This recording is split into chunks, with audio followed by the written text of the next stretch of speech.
வணக்கம். முக்கிய செய்திகள்.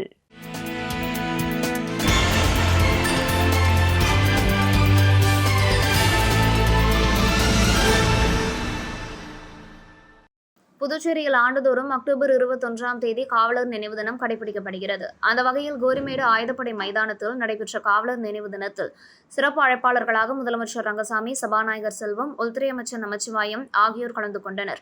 தொடர்ந்து கொட்டும் மழையில் நடைபெற்ற போலீஸ் அணிவகுப்பு மரியாதையை ஏற்றுக்கொண்ட முதலமைச்சர் ரங்கசாமி, பணியின் போது உயிர்நீத்த காவலர்களின் நினைவிடத்தில் மலர் வளையம் வைத்து மலர் தூவி மரியாதை செலுத்தினார். தொடர்ந்து சபாநாயகர் செல்வம், உள்துறை அமைச்சர் நமச்சிவாயம், காவல்துறை தலைவர் ஷாலினி சிங், டிஐஜி சத்யசுந்தரம் உள்ளிட்ட காவல்துறை உயர் அதிகாரிகள் காவலர்களின் நினைவிடத்தில் மலர் வளையம் வைத்து மரியாதை செலுத்தினர். மேலும் பணியின் போது உயிர்நீத்த காவலர்களுக்கு மரியாதை செலுத்தும் விதமாக 3 சுற்றுகள் 21 துப்பாக்கி குண்டுகள் முழங்க மரியாதை செலுத்தப்பட்டது. இந்நிகழ்ச்சியில் காவலர்களின் உறவினர்கள் மற்றும் பொதுமக்கள் கலந்து கொண்டனர்.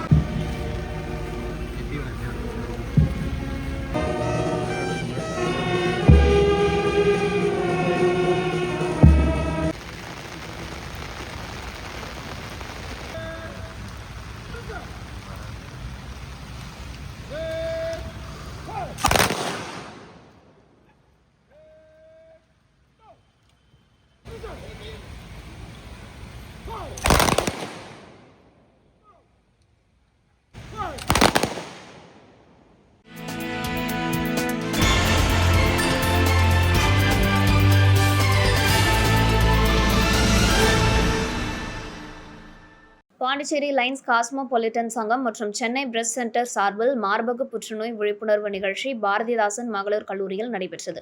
சங்கத்தின் தலைவர் கிருஷ்ணமூர்த்தி தலைமையில் நடைபெற்ற விழிப்புணர்வு நிகழ்ச்சியில் சிறப்பு விருந்தினராக சென்னை புற்றுநோய் அறுவை சிகிச்சை நிபுணர் டாக்டர் செல்வி ராதாகிருஷ்ணா கலந்து கொண்டு மார்பக புற்றுநோய் குறித்து மாணவிகளிடையே விழிப்புணர்வு ஏற்படுத்தினார். மேலும் மாணவிகளின் சந்தேகங்களுக்கு பதில் அளித்தார். குயவர்பாளையம் லெலன் வீதியில் சுமார் 3 கோடி மதிப்பில் கருவிகள் அமைக்கப்பட்டுள்ளது என்றும் அந்த வசதிகளை புதுவை மக்கள் பயன்படுத்திக் கொள்ளுமாறு வலியுறுத்தினார்.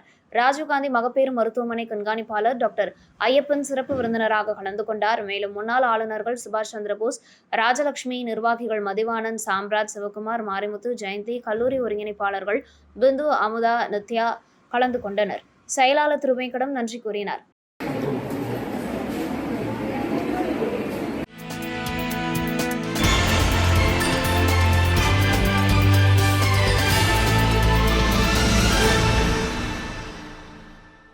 புதுச்சேரியில் கடந்த சில தினங்களாக கடுமையான வெயில் வாட்டி வந்த நிலையில் திடீரென மழை பெய்ததால் குளிர்ச்சியான சூழல் நிலவியது.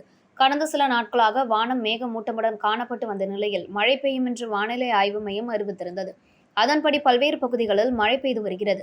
கிழக்கு கடற்கரை சாலையில் தேங்கிய தண்ணீரில் வாகனங்கள் ஊர்ந்தபடி சென்றதால் போக்குவரத்து நெரிசல் ஏற்பட்டது. நகர பகுதிகளான உப்பளம், முதலியார்பேட்டை, முத்தியால்பேட்டை, கடற்கரை சாலை, புதிய பேருந்து நிலையம், விமான நிலையம் உள்ளிட்ட பல்வேறு பகுதிகளில் தொடர்ந்து அதிக கனமழை பெய்து வருகிறது. இரவு முழுவதும் விட்டு விட்டு பெய்த கனமழையால் சாலையில் மழை நீர் பெருக்கெடுத்து ஓடிய நிலையில் வாகன ஓட்டிகளும் மற்றும் தாழ்வான பகுதிகளில் உள்ள கடைகள் மற்றும் வீடுகளுக்குள் மழைநீர் புகுந்ததால் பொதுமக்கள் சிரமத்திற்கு ஆளாகினர்.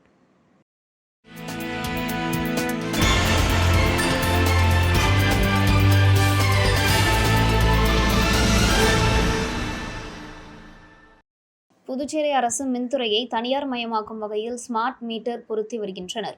இதனால் புதுச்சேரி மாநிலத்தில் மின் கட்டணம் உயர்ந்துள்ளது. மின் கட்டண ரசீதில் சப்சார்ஜ் என்ற பெயரில் கூடுதல் கட்டணம் வசூலிக்கப்படுகின்றது. ஒவ்வொரு ஆண்டும் மின் கட்டணத்தை அரசு உயர்த்திக் கொண்டே வருகின்றது. ரூபாய் 27 கோடி ஊழல் செய்துள்ளதாக மத்திய தணிக்கைத்துறை அறிக்கை அளித்துள்ளது. புதுச்சேரி அரசு மின்துறையை தனியாருக்கு விற்பது சம்பந்தமாக சட்டமன்றத்தில் சட்டமன்ற உறுப்பினர்களின் கருத்தை கேட்கவில்லை. பொதுமக்களிடம் இது சம்பந்தமாக கருத்து கேட்பு கூட்டம் நடத்தப்படாமலேயே விற்றுவிட்டனர். மின்துறை தனியாருக்கு விற்பது சம்பந்தமாக சென்னை உயர்நீதிமன்றத்தில் வழக்கு நிலுவையில் உள்ள நிலையில் தனியாருக்கு விற்று உள்ளது சட்டத்திற்கு விரோதமானதாகும். இதுகுறித்து புதுச்சேரி முதலமைச்சரிடம், மின்துறை அமைச்சரிடம் பலமுறை பொதுமக்கள், பல்வேறு அமைப்புகள், மின்துறை ஊழியர்கள், அகில இந்திய மின்சார நுகர்வோர் சங்கம் மனு அளித்தும் தனியாருக்கு விற்கக்கூடாது என வலியுறுத்தியும் அரசு தனியாருக்கு விற்று உள்ளது. மின்துறையை தனியாருக்கு விற்பதற்கு தனியார் நிறுவனத்துடன் ஒப்பந்தம் போட்டுள்ளது. ஆகவே மின்துறையை புதுச்சேரி அரசு தொடர்ந்து நடத்த வேண்டும், தனியாருக்கு அளிக்கக்கூடாது அளிக்கக்கூடாது என வலியுறுத்தி அகில இந்திய மின்சார நுகர்வோர் சங்கம் சார்பில் தென் மாநிலங்களுக்கான மின்சார நுகர்வோர் மாநாடு வருகின்ற 26ஆம் தேதி ஞாயிற்றுக்கிழமை பெங்களூரில் நடைபெற உள்ளது. இந்த மாநாட்டில் புதுச்சேரி மாநிலத்திலிருந்து அகில இந்திய மின்சார நுகர்வோர் சங்கத்தின் செயலாளர் சிவகுமார் தலைமையில் 10 பிரதிநிதிகள் கலந்து கொள்கின்றனர். புதுச்சேரி ஆளுகின்ற என்ஆர் காங்கிரஸ் பாரதிய ஜனதா கட்சி கூட்டணி அரசாங்கம் புதுச்சேரியில் உள்ள மின்துறையை தனியாருக்கு வார்த்துள்ளது. மின்துறையை தனியாருக்கு வார்ப்பது சம்பந்தமாக சென்னை உயர்நீதிமன்றத்தில் வழக்கு நிலுவையில் உள்ள போதே தனியாருக்கு அளித்துள்ளதை அகில இந்திய மின்சார நுகர்வோர் சங்கம் சார்பில் வன்மையாக கண்டிக்கின்றோம். மின்துறையை தனியாருக்கு அளிக்கக்கூடாது என்று தொடர்ச்சியாக எங்களது அமைப்பின் சார்பாக போராட்டங்களை நடத்தி வருகின்றோம். பொதுமக்கள் மத்தியில் கையெழுத்து இயக்கங்களை நடத்தி வருகின்றோம். மின்துறை தலைமை அலுவலகம் முன்பாக பலகட்ட போராட்டங்களை நடத்தியும் புதுச்சேரி மக்கள் மத்தியிலே இது குறித்து விளக்கியும் வருகின்றோம். புதுச்சேரியில் மின்துறையை தனியாருக்கு தாரை வார்க்க மாட்டோம். இது குறித்து சட்டமன்றத்தில் சட்டமன்ற உறுப்பினர்கள் மத்தியில் விவாதித்து ஒரு முடிவை எடுப்போம் என்று மின்துறை அமைச்சர் போராட்டத்தின் போது கூறியிருந்தார். புதுச்சேரி முதலமைச்சரும் மின்துறை அமைச்சரும் அளித்த வாக்குறுதிகளுக்கு எதிராக இன்றைக்கு தன்னிச்சையாக இந்த அரசு மின்துறையை விற்றுள்ளார்கள்.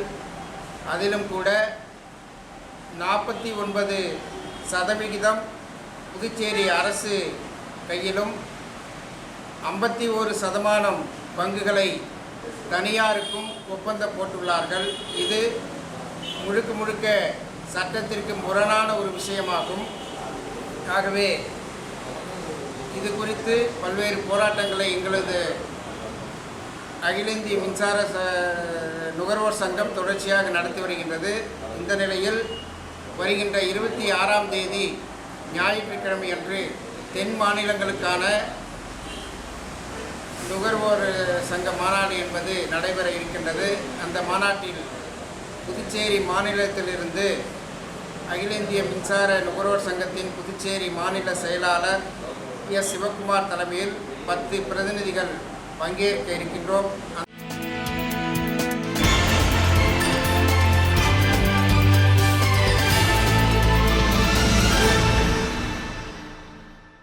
காரைக்கால் மாவட்டத்தில் கடந்த 2 நாட்களாக பெய்து வரும் கனமழையின் காரணமாக காரைக்கால், திருநள்ளாறு, நெடுங்காடு, திருப்பட்டினம் உள்ளிட்ட பகுதிகளில் சாலைகள், குடியிருப்பு பகுதிகள், விவசாய நிலங்கள் உள்ளிட்ட பல்வேறு பகுதிகளிலும் மழைநீர் தேங்கியுள்ளது. இந்நிலையில் தென்னங்குடி பகுதி விவசாய நிலங்களில் மழைநீர் தேங்கி நெற்பயிர்கள் நீரில் மூழ்கியுள்ளது. தண்ணீரை வெளியேற்ற முடியாமல் விவசாயிகள் சிரமத்துக்குள்ளாகியுள்ளனர். 2 நாட்கள் பெய்த மழைக்கே மழைநீர் வெளியேறாமல் தேங்கி இருக்க வடிகால்களை முறையாக தூர் வாராததே காரணம் என விவசாயிகள் குற்றம் சாட்டுகின்றனர். பொதுப்பணித்துறை அதிகாரிகள் உடனடியாக வடிகால்களை தூர்வார வேண்டும் என கோரிக்கை விடுத்துள்ளனர். தண்ணி தண்ணி உள்ள இருக்கு பாருங்க. இவ்வளோ பயிர் எல்லாம் ஒரு 2 நாள் மழை பெஞ்சிச்சுன்னா இன்னைக்கு உள்ள மழைக்கே இப்படி அழுவி எல்லாம் இதாக போயிட்டு, இந்த 2 நாள் மழை பெஞ்சிச்சுன்னா சுத்தமாக எல்லாமே அழுவி வீணாக போயிடும். இந்த சூழ்நிலை இதான் விவசாயிகளோட நிலைமை. இன்னைக்கு விவசாய பயிரெல்லாம் மூழ்கி கிடக்கு. வருடம் சரியாக தூர்வாடுறதில்லை. தூர்வாரினாலும் அந்த 100 நாள் வேலைப்பு திட்டத்தை வச்சு அவங்க வந்து மேலம்போக்க சுத்தம் பண்ணிட்டு போயிடுறாங்க. இந்த ஜேசிபி இயந்திரத்தை கொண்டு கோடை காலத்தை சுத்தம் பண்ணி கொடுத்தா நல்லா இருக்கும். நம்ம புதுச்சேரி அரசுக்கு ஒரு கோரிக்கையாக வைக்கிறோம். வருடம் மழையால் பாதிக்கப்படுறோம். வருடம் இந்த மாதிரியே பயிரெல்லாம் சேதம் அடைஞ்சிருது.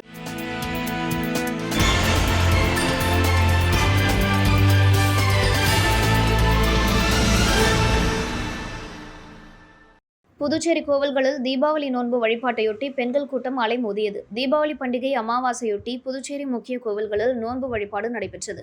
முத்துமாரியம்மன் கோவிலில் பெண்கள் பலகாரங்கள், வெற்றிலை பாக்கு, தேங்காய், பூ, பழங்கள், வில்வ இலை, நோன்பு கயிறு ஆகியவற்றை மண் சட்டியில் வைத்து கோவிலுக்கு எடுத்து சென்று பூஜை செய்து வழிபட்டனர். நோன்பு படைத்த கயிறை குடும்ப உறுப்பினர்களுக்கு கட்டினர். நோன்பு வழிபாட்டில் ஏராளமான பெண்கள் கலந்து கொண்டனர்.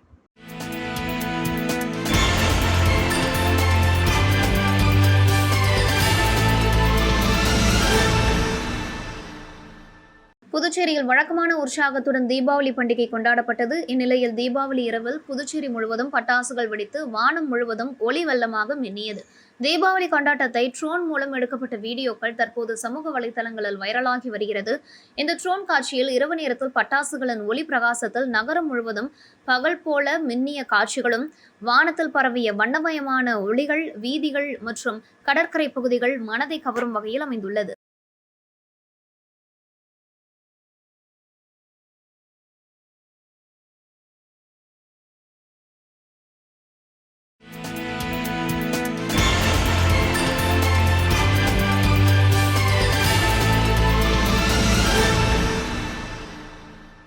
தொழிலதிபர் செழியன் மனைவி செல்வியின் 49வது பிறந்த நாளையொட்டி லப்போத் வீதியில் உள்ள ஓஸ்பிஸ் மடத்தில் உள்ள முதியோர்களுக்கு அன்னதானத்தை தொழிலதிபர் செழியன் வழங்கினார். நிகழ்ச்சியில் CS ராஜா, வேல்முருகன், விக்னேஸ்வரன் மற்றும் மனிதநேய மக்கள் சேவை இயக்கத்தை சேர்ந்த நிர்வாகிகள் பலர் கலந்து கொண்டனர்.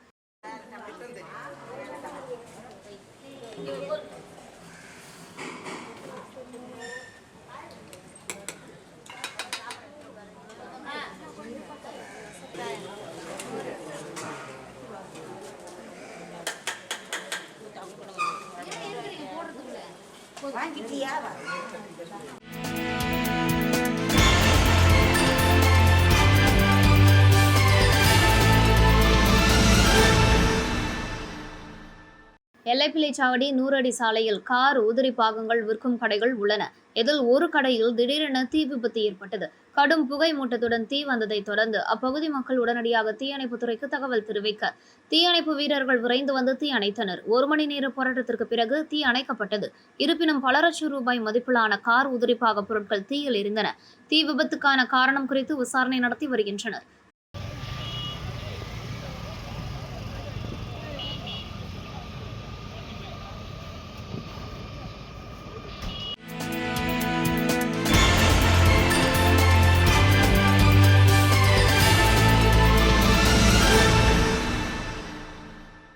வங்கக்கடலில் உருவாகியுள்ள காற்றழுத்த தாழ்வு நிலை தற்போது வலுவடைந்து வரும் நிலையில் விழுப்புரம், கடலூர், மயிலாடுதுறை, நாகப்பட்டினம், புதுக்கோட்டை, திருவாரூர், தஞ்சாவூர், ராமநாதபுரம், திருவாரூர் உள்ளிட்ட மாவட்டங்களுக்கு ரெட் அலர்ட் விடுக்கப்பட்டுள்ளது. விழுப்புரம் மாவட்ட மீன்வளத்துறை சார்பில் மீனவர்கள் யாரும் வருகின்ற 5 தினங்களுக்கு கடலுக்குள் செல்ல வேண்டாம் என கூறியுள்ளது. இந்த நிலையில் விழுப்புரம் மாவட்டம் கோட்டுக்குப்பம் அருகே உள்ள தந்திராயன் குப்பம் கடற்கரையில் வழக்கத்திற்கு மாறாக கடலின் சீற்றம் சற்று அதிகரித்து காணப்படுகிறது. மேலும் இந்த பகுதி ஆழமான பகுதி என்றும் இங்கு குளிக்க சுற்றுலா பயணிகளுக்கு தடை விதிக்கப்பட்டுள்ளதாகவும் காவல்துறை சார்பில் அறிவிப்பு பலகை வைக்கப்பட்டுள்ள நிலையில் சுற்றுலா பயணிகள் சிலர் ஆபத்தை உணராமல் கடலில் சறுக்கு விளையாட்டில் ஈடுபட்டு வருகின்றனர். மேலும் சிலர் உற்சாகத்தோடு கடலில் இறங்கி குளித்து வருகின்றனர்.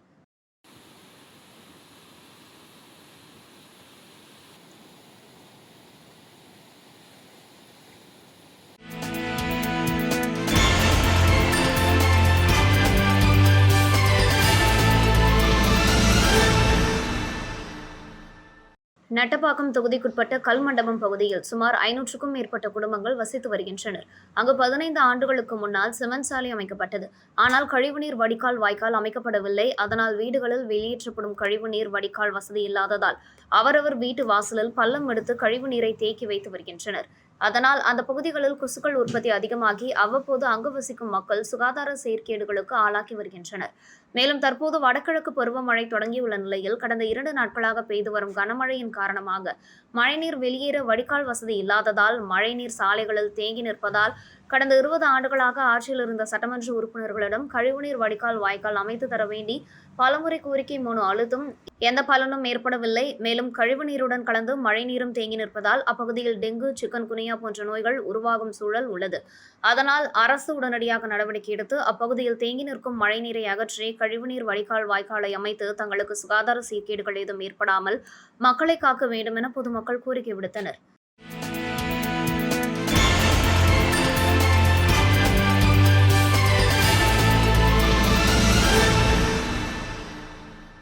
தீபாவளி பண்டிகை கொண்டாட்டம் களை கட்டியுள்ள நிலையில் புதுச்சேரி முழுவதும் வெடி சத்தமும் வான வேடிக்கைகளும் நிகழ்த்தப்பட்டது. வம்பாக்கீரபாளையம் பகுதியில் அமைந்துள்ள பாண்டி மெரினா கடற்கரையில் இஸ்லாமியர்கள் மதங்களை கடந்து குடும்பத்துடன் பட்டாசுகள் வெடித்து தீபாவளியை கொண்டாடி மகிழ்ந்தது அங்கிருந்தவர்களை ஆச்சரியத்தில் ஆழ்த்தியது.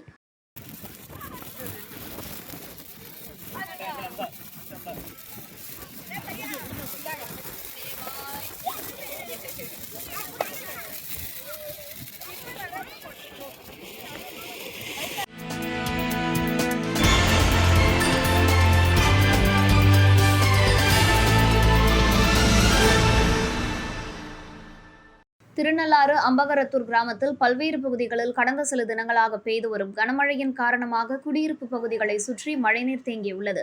சட்டமன்ற உறுப்பினர் ராஜசேகரன் கொட்டும் மழையிலும் நீரில் சென்று பார்வையிட்டார். அப்பகுதி மக்கள் வைத்த கோரிக்கையை உடனடியாக துறை சார்ந்த அதிகாரிகளுக்கு தொடர்பு கொண்டு குடியிருப்பு பகுதிகளில் மழைநீர் தேங்காதவாறு நடவடிக்கை எடுக்கும்படி கேட்டுக் கொண்டார்.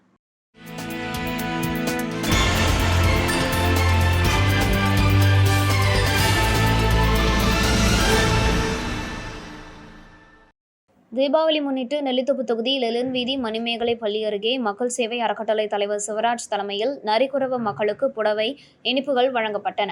நிகழ்ச்சியில் பாரதிய ஜனதா கட்சி மூத்த நிர்வாகிகள் இளங்கோவன், தலைவர் பாண்டியன் சுரேஷ், அனைத்து சமூக தலைவர் இளங்கோவன், பாஜக மகளிர் அணி தொகுதி தலைவி ரோஜா, தொகுதி நிர்வாகிகள் மனோகர், ரகுநாத், சிசந்த்ரு, சதீஷ், லூத், ஊர் முக்கியஸ்தர்கள் கலந்து கொண்டனர். இந்நிகழ்ச்சியை அறக்கட்டளை தலைவர் சிவராஜ் செய்திருந்தார்.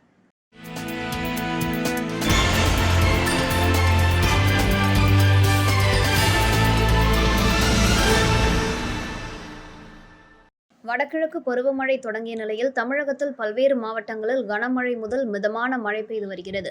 இந்த நிலையில் வங்கக்கடலில் ஏற்பட்டுள்ள காற்றழுத்த தாழ்வு மண்டலம் வலுவடைந்து புயலாக மாறக்கூடும் என இந்திய வானிலை ஆய்வு மையம் அறிவித்துள்ளது.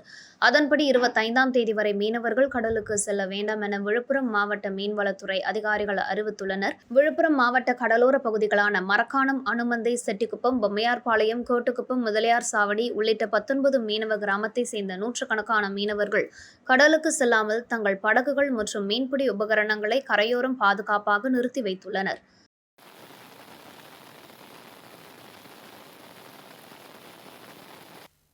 இத்துடன் செய்திகள் நிறைவடைகின்றன. வணக்கம்.